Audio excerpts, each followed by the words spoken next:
नाथं शरणं प्रपद्ये गंगातरंगरमणीयजटाकलापं गौरी निरंतर विभूषित वामभागम्।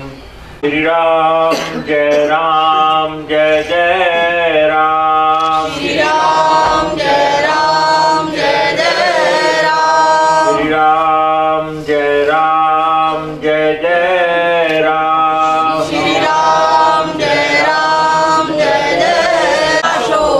प्राणियों में सद्भावना हो, विश्व का कल्याण हो, गौ माता की जय हो, सनातन धर्म की जय हो, श्री राम कृष्ण देव की जय हो, गीता गंगा गायत्री यमुना की जय हो। हर हर महादेव।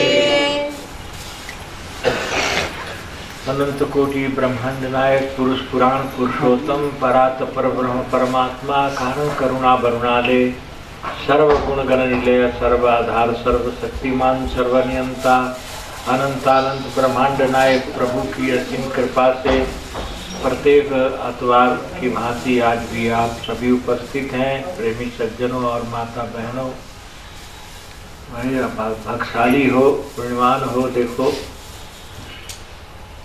आप शीतलहर चल पड़ी है तो भी देखो सर्दी का स्वभाव है पड़ना, गर्मी का स्वभाव है पड़ना, वर्षा का स्वभाव है पड़ना। सर्दी अपने समय के अनुसार पड़ती है, गर्मी भी अपने समय के अनुसार ही पड़ती है, बरसात भी समय के अनुसार होती है और उसमें कुछ समय कभी भी पड़ने लायक गर्मी भी पड़ जाए। तो ये प्रकृति का नियम है, प्रकृति को कोई बदल नहीं सकता। प्रकृति का स्वभाव है कभी गर्म कभी ठंडा और कभी वर्षा। देखो वैसे सर्दी का भी गर्मी का भी वर्षा का भी, लेकिन ये भी प्रकृति का ही नियम है, क्योंकि प्रकृति जो बनी हुई है वो प्रभु की ही बनाई हुई है, प्रभु का ही संविधान है। प्रकृति का जो नियम बना हुआ अधीन है, भगवान उसके अधीन नहीं है। प्रकृति की सारा जगत प्रकृति के अधीन है, लेकिन भगवान नहीं उसके अधीन रहते। भगवान की तब प्रेरणा होती है तब प्रकृति कार्यक्रम कर। प्रकृति जड़ है और भगवान जो है शाश्वत हैं, चैतन्य ब्रह्म है, सच्चिदानंद घन है। प्रकृति तो एक भगवान की माया है, उसके दृष्टि में सृष्टि है। भगवान की दृष्टि में ही सारा सृष्टि है, चाहे वो देवता है या चाहे मनुष्य है, चाहे पशु पक्षी है, चाहे जड़ वृक्ष नदी तालाब है। ये सब प्रकृति की जो रचना है वो प्रभु की कृपा से ही उसकी ही रचना है। अपने आप स्वयं बल किसी में नहीं है, किसी में शक्ति सामर्थ्य नहीं है, किसी देवता में, किसी मनुष्य में या किसी दैत्य दानों में या नाग गंधर्व किन्नर आदि में जो आप स्वयं कुछ कर सकता है। प्रभु के प्रेरणा बिना, प्रभु की कृपा बिना कुछ नहीं होता है। इसलिए देखो हम लोगों को भी अज्ञान में भ्रम में पड़ के या मंद बुद्धि होके जड़ बुद्धि हो करके हमें भी अहंकार नहीं करना चाहिए, अभिमान नहीं करना चाहिए। अपने बल का, अपने विद्या का, अपने धन का, अपने रूप का, अपने जस का, अपनी कीर्ति का या सारे जगत के मान सम्मान का व्यक्ति को स्थिर रहना भगवान कहते हैं कि सम रहना चाहिए। सम रहने का मतलब जैसे जैसे सर्दी का प्रकोप हो रहा है, इस प्रकोप से पशु पक्षी आदमी सभी के लिए परेशानी होती है सर्दी की, लेकिन इसमें स्थिर रहना, ये समझना ये प्रभु का संविधान है, प्रभु का कार्यक्रम है। प्रभु चाहते हैं वही होता है। इसलिए हमारे घबराने से, हमारे परेशानी से या हमारी कोई विधि अनुकूल बनाने से नहीं बनेगी। किसी प्रकार की हम चाहेंगे व्यवस्था कर लें हम अनुकूल, लेकिन नहीं रह सकती। देखो ना, हमें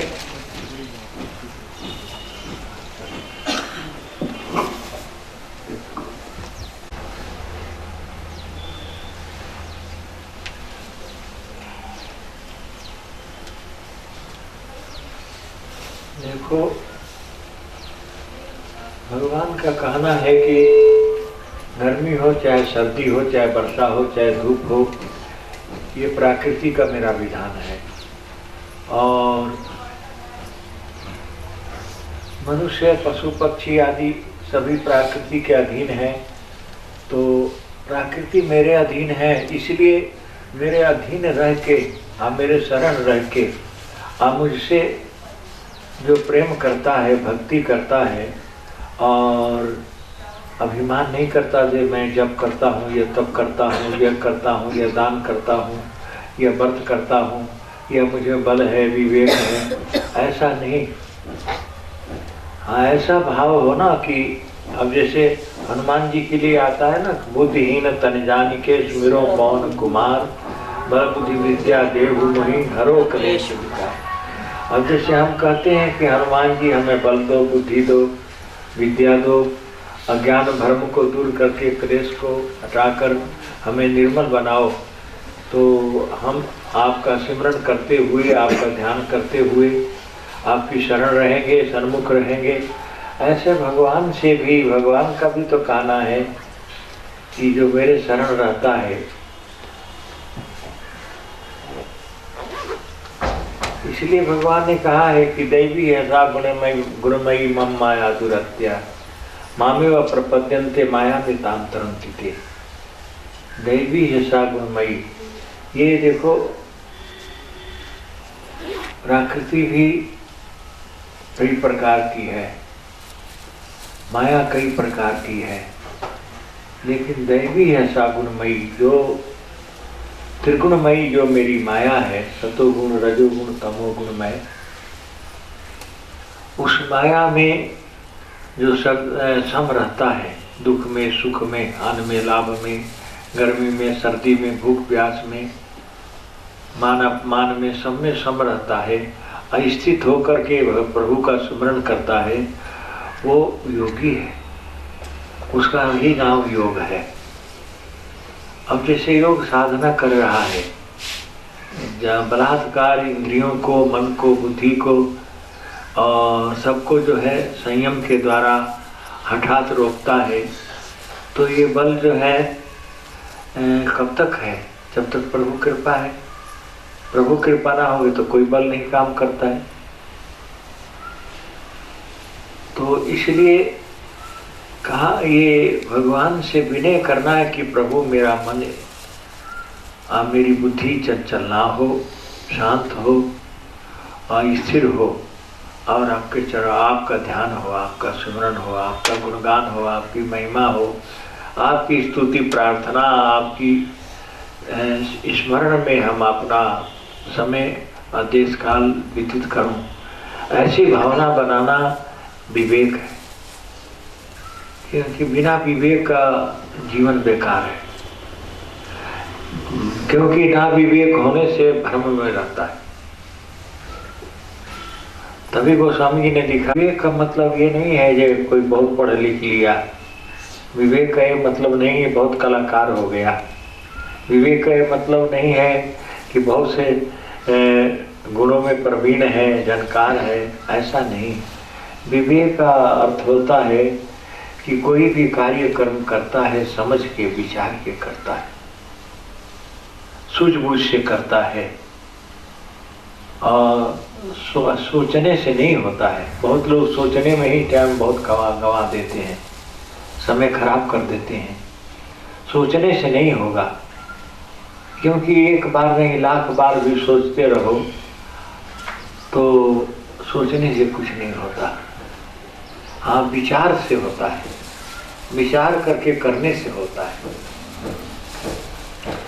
जो कार्य हमारे विचार में, समझ में नहीं आता तो दूसरे विचारवान व्यक्ति से समझ लेना और उसका परिणाम समझ करके फिर करना, उसका नाम जो है बुद्धि, विवेक है, उसका नाम बुद्धि है। बिना सोचे समझे करता है, बिना विचारे करता है वो मूर्ख है और देश काल के अनुसार अपना बर्बाद करता है, अपने भविष्य को भी नष्ट करता है। वर्तमान को तो खराब करता ही है, भविष्य को भी नष्ट करता है। इसलिए देखो ना, हम सोच के समझ करके और उसके लिए योग्यता बनाते हैं, अयोग्य होने पर ही काम करते हैं तो अच्छा रहता है। देखो ना, जैसे उदाहरण में ले लो, बलवान भी था, पुत्रवान भी था, धनवान भी था और पुत्र पौत्र भाई बंधु सभी बड़े बड़े गुणी थे और सब कलाकार थे जो सभी जानते थे। वो देवी माया को भी जानते थे और दानवी भी जानते थे, बड़े मायावी थे। लेकिन भगवान के सामने उनकी माया नहीं चली, क्योंकि भगवान मायापति है। माया उनके अधीन, अभी बताया ना आपको, प्रभु के अधीन नहीं है। रावण में बल था, विवेक था, बुद्धि थी, विद्या थी, पुत्र पौत्र आदि सभी बड़े बड़े कलाकार थे, सब योग्य थे, लेकिन प्रभु की माया को नहीं समझ सके, भ्रम में पड़ गए ना, तो भ्रम ही दुख का कारण होता है। और जब विवेक होता है ना, जैसे हम देखो भगवान राम कहते थे विभीषण को भी, सुग्रीव को भी, अंगद हनुमान सभी कपि बंदरों को धीरज से, लक्ष्मण को भी समझ के विचार के हमें युद्ध करना है, आज जीतना है, लंका पर विजय पाना है और ये कार्यक्रम करने के लिए हम इकट्ठे हुए हैं, यहाँ आए हैं, लेकिन घबरा के नहीं, शांति पूर्वक धीरज से काम लो। से रुकावट भी आती है, इसलिए तुम धीरज से, शांति से काम लो। भगवान सबको समझाते थे और जो कोई बल बुद्धि विद्याहीन हो जाता था, अब जैसे लक्ष्मण जी को शक्ति लगी तो शक्ति लगने से सब घबरा गए, सब बल बुद्धि विवेक खो दिया। भगवान भी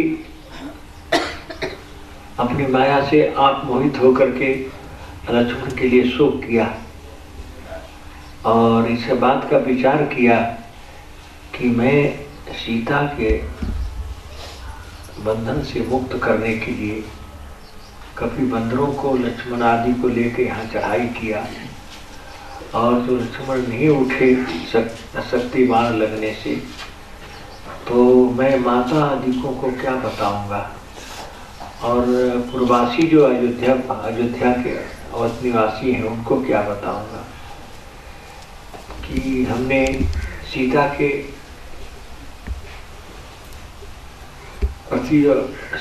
प्रति हमने भाई को खो दिया, सीता के लिए अपने भाई को हमने गंवा दिया।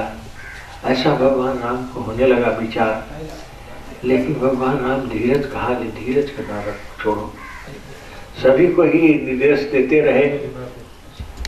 इसलिए क्या बोलते हो, सुंदरकांड क्यों पाठ करते हो? हनुमान जी ने बहुत सुंदर काम किया है, इसलिए क्या नाम रखा उसका, सुंदरकांड। आज जो सुंदर कौन है, सत्यम शिवम सुंदरम, सुंदर कौन है, प्रभु। सत्य ही और शिव ही जो है सुंदर और मंगलमय है। तो इसलिए हनुमान जी का जो है कहा ना कि सुंदरकांड का पाठ करो। सुंदरकांड का पाठ करना जरूरी है और उसमें विचार करना भी जरूरी है। हनुमान जी ने कितना बड़ा काम किया। सबसे पहले तो हनुमान जी ने माता सीता का खोज किया और बहुत संकटों से आपत्तियों से भी सामना करते हुए लंका में प्रवेश किया और प्रवेश करके माता सीता का खोज करके आप भगवान श्री राम को ले आकर संदेश दिया। और उसके बाद लक्ष्मण को जब शक्ति बाण लगा तो सुखेन वैद्य को भी ले आते हैं और बूटी भी ले आते हैं। जब भगवान को नाग फांस में जब बांधता है मेघनाद, शक्ति बाण से लक्ष्मण जी को मूर्छित करता है और शक्ति के द्वारा मूर्छित होते हैं, तो उनको चेतन करने के लिए बूटी भी हनुमान जी ले आते हैं। हनुमान जी उस आपत्ति काल में भी धीरज को नहीं छोड़ा। देखो कितना बड़ा बुद्धिमान है हनुमान जी, तभी तो बुद्धिमताम वरिष्ठम कहा गए। हनुमान जी क्या है? बुद्धिमता, इनकी बुद्धि और विवेक, जिसका बुद्धि और विवेक सुंदर है और बलपूर्वक है, शक्ति पूर्वक है, जिसमें इतनी शक्ति है, बल है कि कार्यक्रम अपना करने में समर्थ है। इसलिए देखो ना, वंदना करते हो ना, कहते हो कि बुद्धिमताम वरिष्ठम वातात्मजा वानर युद्ध मुख्य। हाँ, जे आप वायु पुत्र हैं, आप वानरों में श्रेष्ठ है। वातात्मजा वानर युद्ध, बंदरों में श्रेष्ठ है। बुद्धिमताम वरिष्ठम, समय बुद्धि में विश्रिष्ट है। तो किसका? हनुमान जी का। हनुमान जी के चरित्रों का, जो हनुमान जी ने जो काम किया है प्रभु कृपा से, तो हनुमान जी ने कहा कि मैं नहीं करता हूँ, मैं करने वाला हूँ। ये सब भगवान श्री राम कराते हैं, श्री राम कृपा से। हनुमान जी ने क्या कहा? श्री राम कराने वाले हैं। अब भगवान श्री राम किससे करवाते थे? हनुमान जी से। क्यों? कि हनुमान जी को ही आगे रखा था, क्योंकि शंकर के स्वरूप है वो। हनुमान जी शंकर जी के अंश तो है ही है, बल भी है, बुद्धि विद्या विवेक भी है और अनन्य भक्त भी है। अनन्य भक्ति का अर्थ वाणी से नहीं समझ में आएगा। अनन्य का मतलब होता है जो दूसरा नहीं, अपने स्वामी के सिवाय, अपने स्वामी का ही बल रखता है, अपने स्वामी का ही शक्ति रखता है, अपने स्वामी की शरण सन्मुख रखता है और दूसरा का नहीं आशा भरोसा रखता। सब तभी भगवान कहते हैं जो सब कुछ तज देता है अब मेरे शरण में हो जाता है, मेरे सन्मुख होता है, तो उसके सब अनंत जन्मों के पाप, कोटि जन्मों के पाप। श्री राम जय राम जय जय राम, श्री राम जय राम जय जय राम, श्री राम जय राम जय जय राम, श्री राम जय राम जय जय राम। प्रेमी सज्जनों, देखो वास्तव में भगवान का कहना है कि प्रेम ही भक्ति है। तो प्रेम कैसा हो? निर्मल। निर्मल प्रेम का मतलब जो है, चाहे कितना भी संकट हो, आपत्ति हो, दुख हो, कष्ट हो और बहुत बड़ा प्रतिबंध रुकावट भी हो, फिर अपने मन में मलिनता न आया, मन निर्मल हो करके प्रभु की शरण हो, सन्मुख हो। तो भगवान कहते हैं ना, सन्मुख होई जीव मोहि जबहि जन्म कोटि अगनाशी। जो मेरे शरण में हो जाता है, असन्मुख रहता है, तो उसके करोड़ जन्मों के पाप नष्ट हो जाते। अब जिसे देखो ना, सुदामा भगवान का मित्र भी था, भक्त भी था। भगवान ने कहा सुदामा से, सुदामा तुम मेरे मित्र बन। उसने कहा कि हम तो गरीब हैं और आप राजकुमार हैं, हम एक गरीब ब्राह्मण हैं, तो आपकी हमारी क्या मित्रता? मित्र तो वो बने जो बराबरी कर सके, तो आपकी बराबरी तो मैं हूं नहीं। भगवान ने कहा, बोले शंभू मैं तेरे को मित्र बना रहा हूं, तू क्या मित्र बनेगा? तेरे को पता ही नहीं मित्र क्या होता है। जो भी कार्यक्रम करना होगा तेरा मैं करूंगा। तुमको तो सूझे ही नहीं, बुझे नहीं मित्रता क्या होती है। इतने विद्यार्थी हैं पाठशाला गुरुकुल के, हमने किसी को नहीं कहा जो मित्र बन। भगवान सबको नहीं भक्त बनाते हैं, भी याद रखना। भगवान जिस पर कृपा करते हैं उसी को बनाते हैं। कहा ये तेरे को मैं मित्र बना रहा हूं, इनको नहीं बना रहा हूं। यदि सब मेरी आत्मा है, ये भी मेरी आत्मा है। और महाभारत में विदुर ही मेरा भक्त है। ये सभी भक्त हैं, पांडव भी कौरव भी सब। लेकिन मित्र तो मेरा महाभारत में अर्जुन ही है, और कोई मेरा मित्र नहीं है। भक्त भी है, मित्र भी है। लेकिन देखो ना, अब मित्र नहीं, भगवान ने किसको बनाया मित्र? सुदामा। लेकिन सुदामा नहीं बना मित्र, बुरा ना मानना। मित्र उसका नाम है जो बलिदान हो जाता है, वो अपने आप को समर्पित कर देना, अर्पण होने का नाम मित्रता होती है, और अर्पण होने का नाम भक्ति है।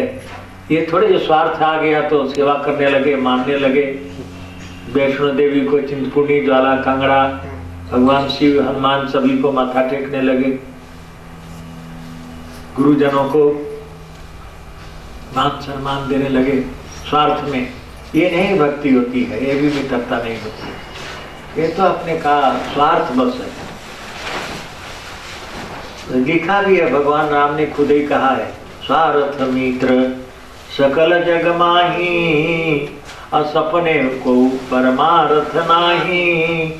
कहा कि स्वार्थ मित्र तो बहुत है, एक नहीं, अनंत है, सृष्टि है प्रभु। भगवान ने कहा सृष्टि मेरी है, अनंत है। स्वार्थ मित्र, स्वार्थ बस तो बहुत से मित्र हैं, बहुत से भक्त हैं। लेकिन वास्तव में भक्त जो होता है और मित्र वो होता है जो संकट आने पर भी, कष्ट आने पर भी, दुख आने पर भी, आपत्ति आने पर भी, निर्बल हो गया, बलहीन हो गया है, गरीब हो गया है। हाँ, सुदामा में देखो मित्रता, भगवान ने मित्र बनाया उसको, और भगवान ने भक्त बनाया। लेकिन सुदामा मित्र नहीं बना था, ना भक्त बना था। भगवान ने खुद ही उसको बनाया, मित्र भी और भक्त भी। उसका पिछला पुण्य था, सुदामा का पीछे जब कुछ पूर्व, क्योंकि कई जन्मों की जो होती है ना, बहु नाम जन्म नाम ते ज्ञानवान माम प्रपद्यन्ते। भगवान ने गीता में खुद ही कहा कि बहुत जन्म जन्मांतरों की यह पुण्य होती है। अभाग्य तक कोई ज्ञानवान जो है मुझे शरण लेता है और मेरे शरण में आके अपना उद्धार करता है और इस जीवन को सफल बनाता है। कोई तो उसने कहा कि मनुष्याणाम शास्त्रेषु कच्चित् देती सीधे तताम पे सीधा नाम कच्चिन माम बेती तत्वता। भगवान ने कहा कि हजारों में से, लाखों में से, करोड़ों में से कोई एक आधा ही होता है जो मेरे को सच्चाई से जानता है।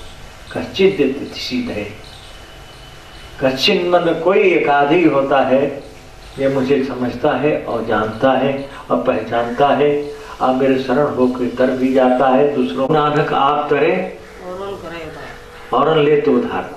आज ऐसे कोई बिरले ही होते हैं। तो लेकिन ये मतलब नहीं कि प्रभु कृपा ही हो तो हम बने। प्रभु कृपा तो जब होती है कि उसकी बहुत पुण्य हो। बहु नाम जन्म नाम थे, भगवान ने खुद ही कहा अर्जुन के तेरे बहु नाम जन्मनाम थे, ज्ञानवान बहुत जन्मों के पुण्य से भाग्य से कोई कोई ज्ञानवान मुझे भक्त मुझे प्राप्त करता है, जानता है। और ये भी कहा तेरे मेरे बहुत से जन्म हो चुके हैं, तू नहीं जानता, मैं जानता हूं।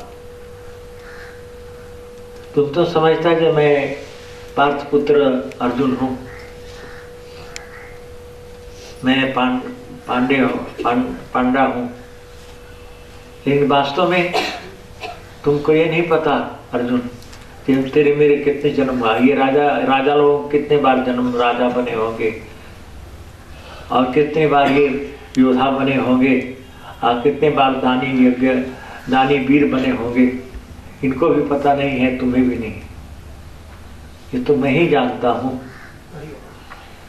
तो देखो ना, प्रभु जानते हैं, आज इस पर दया करे सो जान ही तही देगी जनाई, जानत तुम ही होई जाई। प्रभु खुद जिसको जनाते हैं, पहचान कराते हैं, अब बताते हैं, समझाते हैं, वही समझ सकता है, नहीं तो आम नहीं समझ सकता। आम क्यों नहीं समझ सकता? क्योंकि बहुत वासनाओं से, बहुत कामनाओं से, बहुत दुष्कर्मों से, अन्यायों से, पापों से हृदय उसका मलिन है, पापमय है, तो कैसे समझ सकता है? तो जाने तुम्हें कहा वाल्मीकि का ये बहुत अन्याय हुआ, अनीति किया किरात ने, जो वध करने वाला किरात था, कहा कि अन्याय किया तूने, उसको साफ दे दिया आवेश में आके, तूने अन्याय किया, अनीति किया, पाप किया। फिर बाद में जब वाल्मीकि को विवेक हुआ तो अपने शिष्य से बताने लगे, वास्तव में अपने कर्मों के द्वारा वो पक्षी मारी गई, उसके जो मादा है वो रुदन किया, स्वार्थ में मोह में पड़ के, और स्वार्थ में मोह में था साथ देने का। मैंने अविवेक में आके अनजानपने में कह दिया कि तू कहीं शांति नहीं पाएगा, दिन या रात कहीं भी रहेगा, तपता ही रहेगा, दुखी रहेगा, परेशान रहेगा, तूने बहुत बड़ा अन्याय किया है, अनीति किया है, तो मुझे नहीं कहना चाहिए। तो एक पक्षी के पीछे भी वाल्मीकि को क्या हुआ? विवेक हुआ। हजारों लोग अन्याय पाप करते हैं, विवेक नहीं होता, लेकिन वाल्मीकि को क्यों हुआ? कि उनके पूर्व संचित पुण्य भाग्य था। जब उनको इस बात का ज्ञान हुआ तो भगवान ब्रह्मा स्वयं प्रेरणा किया था, सरस्वती को भेजा था, कहा कि यही ऋषियों में से श्रेष्ठ ऋषि वाल्मीकि है, जो राम भगवान के चरित्रों को देख सकता है, जान सकता है, भगवान राम को भी पहचान सकता है। इसलिए सरस्वती तुम जाकर के उसकी जिह्वा पर बैठो, अब वो राम का चरित्र लिखे, राम के चरित्र का इतिहास बनाए। किसको मिला जस? भगवान की प्रेरणा हुई किसको? ब्रह्मा जी को। अब ब्रह्मा जी ने सरस्वती को प्रेरणा किया और सरस्वती वाल्मीकि को। तो ऐसा है ना, अब लोग कह देते हैं हमें क्या लेना किसी सत्संग से और किसी वेद पाठ पुराण यज्ञ शुभ धर्म से, क्या करना, जो करेगा उसका, हाँ जो करेगा उसी को मिलता है, लेकिन शिक्षा भी तो है ना, ये शिक्षा है। कोई यज्ञ हो, जप हो, तप हो, पूजा हो, पाठ हो, तो देख के दूसरों को भी भावना होनी चाहिए, ऐसे मेरा भी जीवन है, मुझसे भी यज्ञ हो, जप हो, तप हो, व्रत हो, पूजा हो, पाठ हो, हम भी अपने सुंदर जीवन बनाएं। जैसे अच्छा काम कर रहा अपने लिए, तो हम भी ऐसा कर्म करें जैसा मेरा भी उद्धार हो। तो इसका नाम जो है तो ईर्षा, लेकिन ये ईर्षा ठीक है, लेकिन वैसे जलते रहना, ये बड़ा सुंदर है, बड़ा धनवान है, बड़ा विद्वान है, बलवान है, बहुत वैभव है, शक्ति से हमें क्या लेना है, ऐसा ईर्षा करना मूर्खता है। हाँ, ईर्षा करो जो हम वैसे ही बने। रिस करो, किसकी रिस करो? हम भी विद्वान बने, हम भी गुणवान बने, हम भी बलवान बने, हम भी धनवान बने। देखो रिस किया था किसने? एकलव्य ने। हाँ, ये राजकुमार विद्या शस्त्रों के अस्त्र शस्त्रों को चलाने में प्रवीण हैं, कुशल हैं, धनुधर हैं, तो हम भी बने। तो उसने जो अपनी कला के द्वारा साक्षी बना के द्रोणाचार्य को अभ्यास किया और उन लोगों से ज्यादा आगे निकल गया। तो अभ्यास भी पक्का जब भी होता है, ईर्षा करना भी जब भी अच्छा सफल होता है कि वैसे लगन हो और दूसरा से विरोध ना हो। वो विरोध भी नहीं करता था, वो अपने आप को अपने को विवेकी अपने आप को बुद्धिमान विद्वान बनाने के लिए प्रयत्न करता था कि मैं इस कार्य में कुशल हूँ। यानी जब उन्होंने कहा जो तुम किसके शिष्य हो, जब उसने पांडवों ने अपना अभ्यास करते देखते कुत्ते बोलने लगे तो उसने बोली रोक दिया। कुत्ता को मारे भी नहीं। तो कहा देखो कौन है, तो सामने उसको द्रोणाचार्य ने कहा कि आप किसके शिष्य हो, अभ्यास कहाँ से शस्त्र विद्या की? बोले मैं आपका शिष्य। बोले हमारा तुम्हारा कब कहाँ मिले हमसे, कब तुमने अभ्यास किया?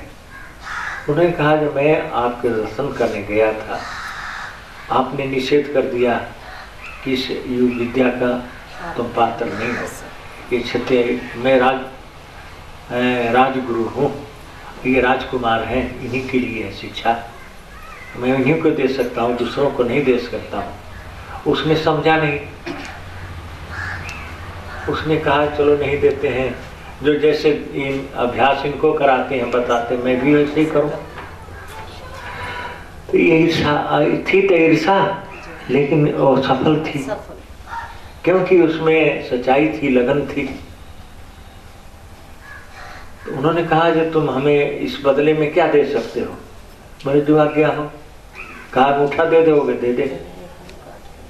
इस पर काफी लोगों ने विरोध किया, ऋषियों ने भी किया, मुनियों ने भी, मानवों ने, ये तूने गलती किया,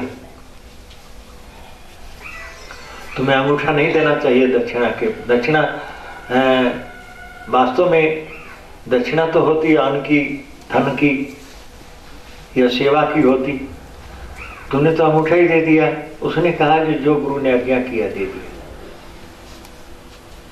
हमारा इसमें गुरु का दोष नहीं दे सकते हम, आप मेरा भी दोष नहीं है। गुरु जैसे उनकी आज्ञा मैंने कर दिया। तो देखो ना, वो था तो कौन था वो? नहीं, वो कौन था? व्याध था। भील लोग व्याध होते हैं। व्याध का मतलब होते हैं जीवों को हनन करने वाले, बधिक। तुम्हारी भाषा में शिकारी है, वैसे हनन करने वाले, जीवों का वध करने वाले बधिक होते हैं। वो हत्यारा भी कह दो। उसी जाति में जन्म लिया था लेकिन उसकी बुद्धि कहाँ काम किया? कहा ये राजकुमार जो शस्त्र चलाने में प्रवीण होंगे, कुशल होंगे, विद्वान होंगे, तो हम क्यों नहीं हो सकते? तो क्यों था? उसका पुण्य उदय हुआ, उसका भाग्य प्रकट हुई। किसकी? एकलव्य की। वो कोई और भील भी बहुत थे, वो उनको नहीं हुई इस बात की भावना। वो देखते भी थे, द्रोणाचार्य इनको अभ्यास करा रहे हैं, इनको सिखा रहे हैं, शिक्षा दे रहे हैं, और भी भील है, लेकिन उनको नहीं हुई। उसकी पुण्य थी, उसने अपने पुण्य के द्वारा उनको साक्षी करके बाण विद्या में कुशल हुआ।